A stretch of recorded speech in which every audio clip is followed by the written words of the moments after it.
جی کنزا بتائیے گا کہ اس واقعے کے حوالے سے کیا کوئی شواہد ملے ہیں اور پولیس کا کیا کہنا ہے اس حوالے سے؟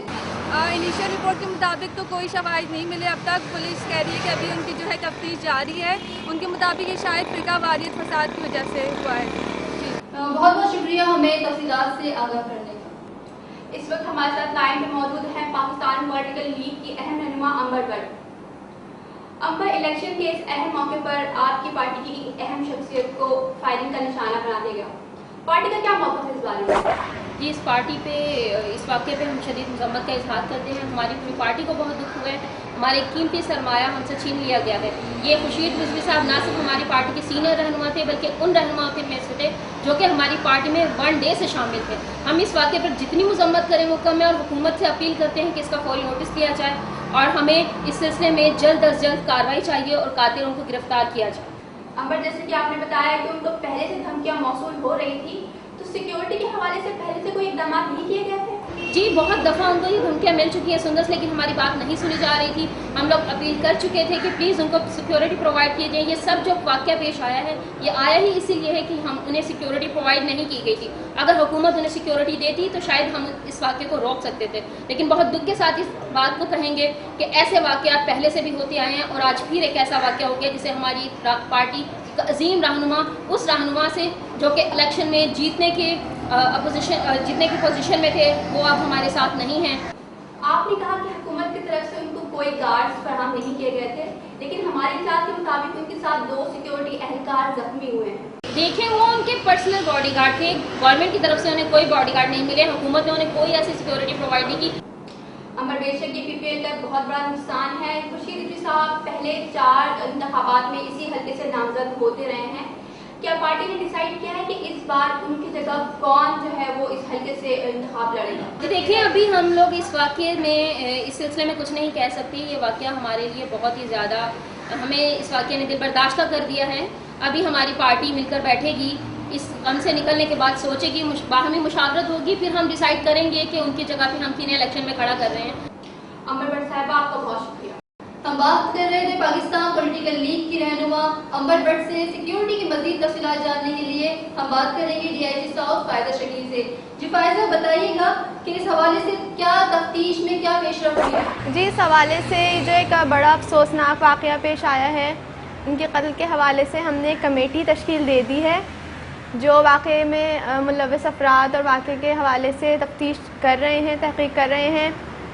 جو پیش رفت آتی جائے گی ہم ملزمان کو بھی گرفتار کریں گے اور اس حوالے سے ہم ان کو قانون کے مطابق چارج کریں گے. ڈی آئی جی صاحبہ، یہ بتائیے گا کہ جس علاقے میں یہ واقعہ پیش آیا ہے اسی علاقے میں خورشید رضوی صاحب انتخابات میں حصہ لے رہے تھے اور سیکیورٹی کے باوجود یہ واقعہ کیسے پیش آیا؟ ایکچولی ہمیں جو تفصیل سے بات سامنے آئی ہے کہ ان کو پہلے سے تھریٹس تھے. اس حوالے سے ہم نے ان کی سیکیورٹی میں بھی اضافہ کیا تھا اور جہاں جس جلسے میں وہ جا رہے تھے وہاں پر بھی انتہائی سخت سیکیورٹی تھی. بہت بہت شکریہ ڈی آئی جی فائزہ شکیل آپ کا. حکومت کی جانب سے انتخابات کو شفاف بنانے کے لیے نئے منصوبے اور تبدیلیاں متعارف کروائی گئی ہیں. حیدرآباد میں الیکشن اور عوام پر ان کے کیا اثرات مرتب ہوں گے، دیکھتے ہیں ویمن میڈیا سینٹر کی اس رپورٹ میں.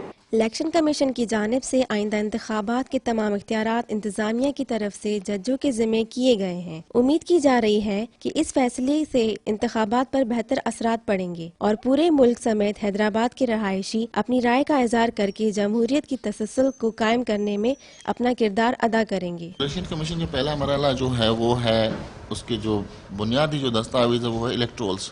اب اس الیکٹرولز کو جو ہے کمپیوٹرائز کر دیا گیا ہے. اس میں کوئی بھی جعلی ووٹ داخل نہیں ہو سکتا. حیدرآباد کی کل آبادی تقریباً 15 لاکھ ہے جن میں رجسٹرڈ ووٹرز کی تعداد 9,19,000 ہے. عام انتخابات والے دن جب یہ سب پولنگ اسٹیشنز میں جمع ہوں گے تو انتظامیہ کی طرف سے سیکیورٹی کے کیا بندوبست کیے گئے ہیں؟ پولیس کی بیسک ذمہ داری تو یہ ہے کہ امن و امان کو قائم رکھا جائے. لوگوں کو ڈسپلن کے ساتھ اپنے جو ووٹ کا حق ہے وہ جو ہے نا ان کو استعمال کرنے کا جو ہے نا ایک موقع فراہم دیا جائے. الیکشن کے دوران امن و امان کی صورتحال کو برقرار رکھنے کے لیے اسلحے کی نمائش پر پابندی لگا دی گئی ہے. اس مرتبہ الیکشن کمیشن اور انتظامیہ وہ دونوں مل کے جو بھی الیکشن کا عملہ ہوگا اس کو پراپر ٹریننگ کرائیں گے. موجودہ حکومت نے ابھی تک عام انتخابات کی تاریخ کا اعلان نہیں کیا ہے، لیکن انتظامیہ اپنی تیاریوں میں مصروف ہے، یہاں تک کہ سیاسی جماعتیں بھی اپنی کامیابی کے لیے پوری کوشش کر رہی ہیں۔ الیکشن کمیشن آف پاکستان نے آئندہ ہونے والے انتخابات کی تیاریاں کر دی ہیں۔ اب دیکھنا یہ ہے کہ آئندہ ہونے والے الیکشن صاف و شفاف طریقے سے کس طرح ہوں گے۔ کیمرہ مین ہیرا وارث کے ساتھ سنیری شیخ، حیدرآباد۔ حیدرآباد کے علاقے لطیف آباد میں نامعلوم مسلح افراد نے پولنگ اسٹیشن پہ دھاوا بول کر فائرنگ شروع کر دی، جس کے نتیجے میں پاکستان قومی موومنٹ کے رہنما احمد جاوید سمیت متعدد افراد زخمی ہو گئے۔ کشیدگی کے باعث پولنگ کے عمل وقتی طور پر روک دیا گیا۔ حیدرآباد کے علاقے لطیف آباد میں حلقہ N44 میں پولنگ کا عمل شروع ہوتے ہی مشتعل مسلح افراد نے پولنگ اسٹیشن کے اندر داخل ہو کر توڑ پھوڑ شروع کر دی۔ ملزمان نے عملے کو زدوکوب کرنے کے ساتھ پاکستان قومی موومنٹ کے رہنما احمد جاوید سمیت متعدد افراد کو زخمی کر دیا۔ زخمیوں کو فوری طور پر قریبی ہسپتال منتقل کر دیا گیا۔ حالات کو کنٹرول کرنے کے لیے پولیس کی مزید نفری طلب کر لی گئی ہے۔ پولنگ اسٹیشن میں کشیدگی کے باعث پولنگ کا عمل وقتی طور پر روک دیا گیا ہے۔ تفصیلات جانیں گے ہماری نمائندہ زریف زہرا سے۔ جی زریف، اس وقت پولنگ اسٹیشن کی کیا صورتحال ہے؟ جی سر، اس وقت میں موجود ہوں حیدرآباد کے حلقہ نمبر NH44 میں۔ یہاں پرامن پولنگ کا سلسلہ جاری تھا کہ اچانک کچھ نامعلوم افراد کی جانب سے غیر قانونی طور پر ووٹ کاسٹ کرنے کی کوشش کی گئی۔ اس کے بعد یہاں پہ جب انہیں روکنے کی کوشش کی گئی، ان مسلح افراد نے یہاں پہ ہنگامہ آرائی کری۔ زریف بتائیے کہ زخمی رہنما احمد جاوید کی اب حالت کیسی ہے؟ جی، احمد جاوید صاحب اس وقت زخمی ہیں، لیکن وہ اتنی زیادہ زخمی نہیں ہیں۔ ان سے میری ابھی بات ہوئی ہے کچھ دیر پہلے ہی، اور انہیں ہاسپٹل منتقل کر دیا گیا ہے۔ سیکیورٹی کے کیا انتظامات کیے گئے ہیں؟ سیکیورٹی یہاں پہ پولیس کی بھاری نفری طلب کر لی گئی ہے۔ رینجرز یہاں پہ آلریڈی موجود تھی، لیکن مزید پولیس کی نفری بھی طلب کر لی گئی ہے۔ بہت شکریہ زریف زہرا۔ حیدرآباد کے پولنگ اسٹیشن میں اس ہنگامہ آرائی کے حوالے سے بات کرنے کے لیے ہمارے ساتھ موجود ہیں DSP اسما توحید۔ جی اسما، یہ بتائیے گا کہ جس وقت نامعلوم افراد پولنگ اسٹیشن میں داخل ہوئے تو اس وقت سیکیورٹی کی کیا انتظامات ہیں؟ یہ جو ایک ناخوشگوار واقعہ ہوا ہے، اس کی سب سے بڑی وجہ یہ ہے کہ جی ہمارے پاس آپ کو جیسا کہ پتہ ہے کہ جی بہت کم فورس ہے، اور ہم جتنا ہمارے سپاہی ہیں، ہمارے لوگ ہیں، وہ بڑی محنت کر رہے ہیں، بڑا کام کر رہے ہیں، لیکن جی پولیس ہر جگہ تو موجود نہیں رہ سکتی ہے نا۔ ابھی جتنے بھی پولنگ اسٹیشن ہے وہاں پہ کچھ ہوتا ہے تو ہم فوری طور پر وہاں پہنچنے کی کوشش کرتے ہیں۔ ویسے میں یہ کہوں گا بی کہ میڈیا بھی ساتھ ساتھ ہمارے موجود ہوتا ہے، بہت کام کر رہا ہوتا ہے، لیکن انہیں ہمارے پہ انگلی اٹھانے سے پہلے سوچنا چاہیے کہ جی DSP اسما توحید آپ کا۔ اس حوالے سے ہم پارٹی رہنما شائستہ فرید سے بات کریں گے۔ جی شائستہ، بتائیے گا کہ آپ کے حلقے میں یہ ہنگامہ آرائی کی گئی، آپ کا کیا موقف ہے اس بات میں؟ اس وقت جو ہے سب سے پہلی جو ہماری ترجیح ہے، جتنے بھی ہمارے کارکن ہیں اور ایک ہمارا اہم رہنما ہے وہ اس وقت اسپتال میں ہے، زخمی ہے، اور اس وقت جو ہے ہم اس کی عیادت کے لیے جا رہے ہیں، اور تمام جو ہمارے حلقے کے لوگ ہیں وہ بھی اس وقت اسپتال میں موجود ہیں، اور ہم کوشش یہ کر رہے ہیں کہ چیف الیکشن کمشنر صاحب سے ریکویسٹ کرنا چاہتے ہیں، کیونکہ ہمیں پہلے سے بھی تھریٹ موجود تھی اور ہم نے کہا تھا کہ ہمیں ایکسٹرا سیکیورٹی فراہم کی جائے، اور اس حلقے میں بہت زیادہ جو ہے ٹینشن ہے، لیکن اس کے باوجود ہمیں سیکیورٹی نہیں دی گئی ہے۔ اور اب چیف الیکشن کمشنر صاحب سے میری یہ ریکویسٹ ہے آپ کے چینل کے تھرو کہ اس حلقے میں دوبارہ پولنگ کروائی جائے تاکہ شفاف جو انتخابات ہے اس کا انعقاد ممکن ہو سکے۔ بہت بہت شکریہ شائستہ صاحبہ آپ کا۔ پاکستان قومی موومنٹ کی رہنما شائستہ فرید ہم سے بات کر رہی تھی، اور ان کا موقف یہی تھا کہ الیکشن دوبارہ سے کرائے جائیں۔ جمہوریت کو اس وقت تک مکمل نہیں کیا جا سکتا جب تک خواتین کو فیصلہ سازی کا حق حاصل نہ ہو۔ 2002 اور 2008 میں پارلیمنٹ میں خواتین کی نمائندگی کے حوالے سے دیکھتے ہیں WMC کی یہ رپورٹ۔ 2002 کے عام انتخابات میں خواتین کو 342 میں سے 60 نشستیں دی گئیں، جو اس سے پہلے ہونے والے انتخابات سے 3 گنا زیادہ تھیں۔ 2008 کے انتخابات میں دیکھا گیا کہ خواتین کی بڑی تعداد نے ووٹنگ کے عمل میں حصہ لیا۔ کہا جاتا ہے کہ موجودہ جمہوری حکومت نے خواتین اور مردوں کو برابری کے بنیاد پر حکومت سازی کے عمل میں شامل کیا ہے، مگر صورتحال اس کے برعکس ہے۔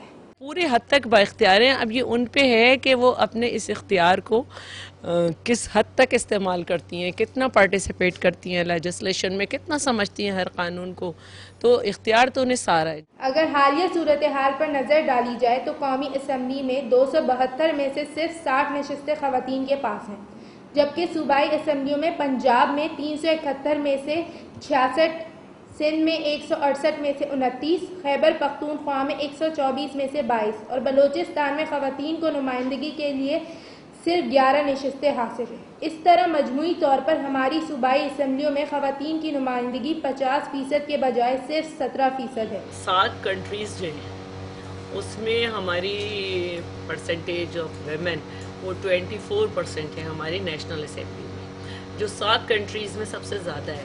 حکومت کا کہنا ہے کہ انہوں نے اپنے دور میں خواتین کی حوصلہ افزائی کے لیے انہیں عملاً فیصلہ سازی کے عمل میں شامل کیا ہے، جس کے نتیجے میں آج ریاست کے اہم عہدوں پر بھی خواتین فائز ہیں، جس کی مثال حنا ربانی کھر، فہمیدہ مرزا اور نرگس سیٹھی سے لی جا سکتی ہے۔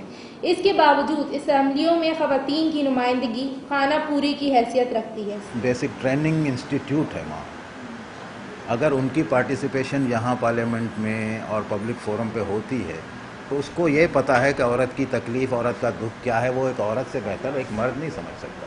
وہ مائیں اگر ہماری پہنچ جاتی ہیں وہاں تو ڈیفینیٹلی فرق تو پڑے گا سوسائٹی میں، معاشرے میں۔ پاکستان کی تاریخ میں چند ہی ایسی خواتین ہیں جنہیں سیاسی میدان میں قائدانہ کردار ادا کرنے کا موقع ملا، جن میں محترمہ فاطمہ جناح، محترمہ نصرت بھٹو، بیگم نسیم ولی، محترمہ بے نظیر بھٹو شہید اور گنوا بھٹو شامل ہیں، لیکن ان سب کو بھائی، شوہر اور باپ کے ذریعے سیاست ورثے میں ملی۔ الیکشن سے پہلے ہر جماعت ویمن امپاورمنٹ کی بات کرتی دکھائی دیتی ہے، لیکن اب دیکھنا یہ ہے کہ الیکشن 2013 میں وہ کون سی جماعت ہے جو خواتین کو اسمبلیوں میں مساوی حقوق دلانے کے ان دعووں کو پورا کرے گی۔ کیمرہ پرسن فریال ہلال کے ساتھ وریشہ ذوالفقار، کراچی۔ یہ تھی بلیٹن میں شامل اب تک کی اہم ترین خبریں۔ تازہ ترین خبروں اور اپڈیٹس کے لیے آپ وزٹ بھی کر سکتے ہیں ہماری ویب سائٹ WMC.tv۔ دیکھتے رہیے WMC نیوز۔